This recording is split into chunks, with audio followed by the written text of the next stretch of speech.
This here is from People from June 1st. It's called Deaf First Heard Attorneys Reflect on Verdict 2 years Later. I'd like to see society correct itself. Now, the thing is, people during the trial, before the trial, and even after the trial for a long time was very negative on Johnny. So I want to see, of course, what some attorneys said, but also their tone here if they're changing the direction of their tide. 2 years later, the verdict in Johnny Depp's defamation case against Amber Heard continues to be polarizing. They go on to say the trial concluded on June 1st, 2022, and then directly after that, they say Heard won one of her three counterclaims. They go on to say he was initially awarded over $10 million in damages and she $2 million.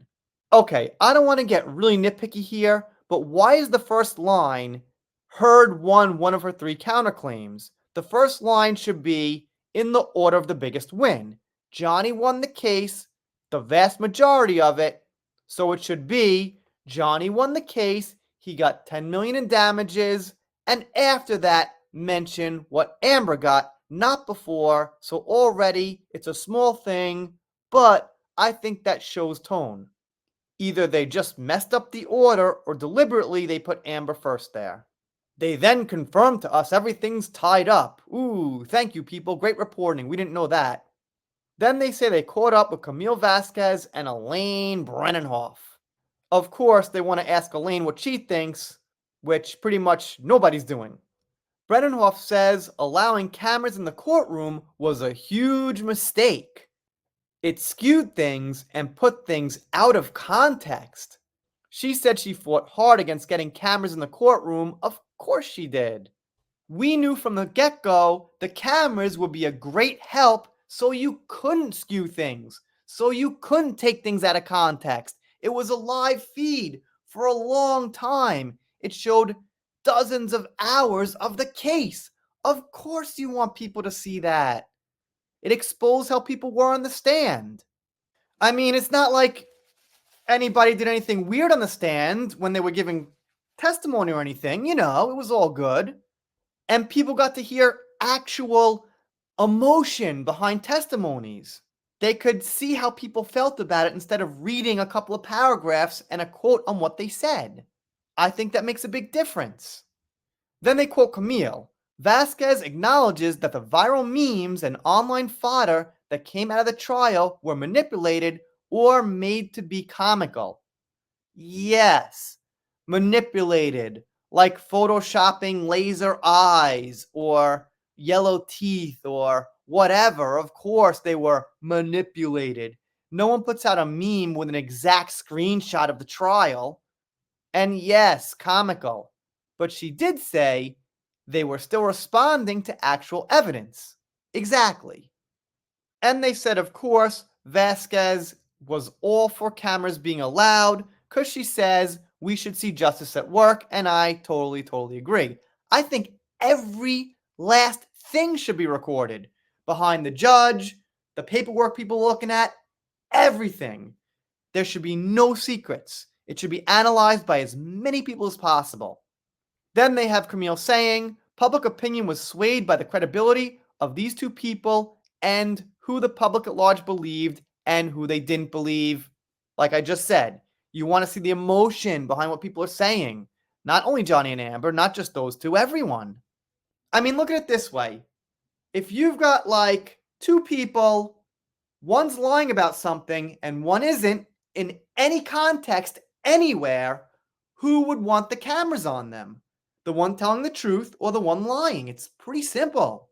If I was lying, I wouldn't want cameras on me because then the lie could be taped and I could be called out when someone gets some truth. If I'm telling the truth, okay, record it. I just don't see how that's not common sense for everyone across the board. And Brennenhoff says you should never have cameras in a courtroom for sexual assault or domestic violence.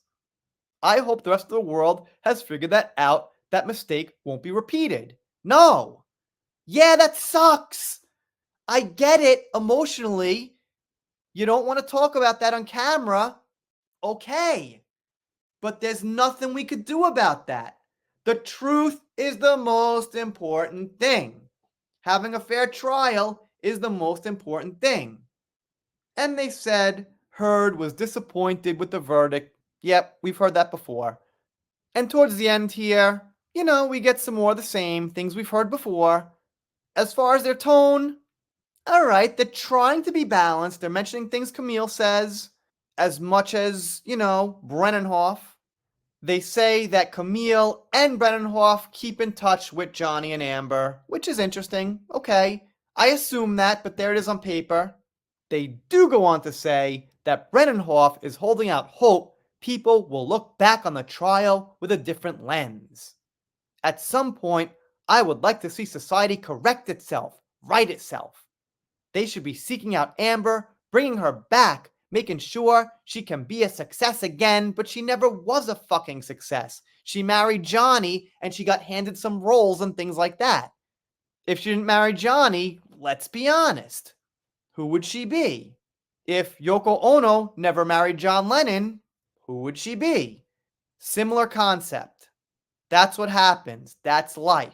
It doesn't seem to work the other way around, by the way. I couldn't name, like, Oprah Winfrey's husband, and she's huge. I couldn't name Kathleen Kennedy's husband or something like that. Just saying.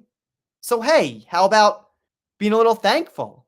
I married this man. I got a name out of it.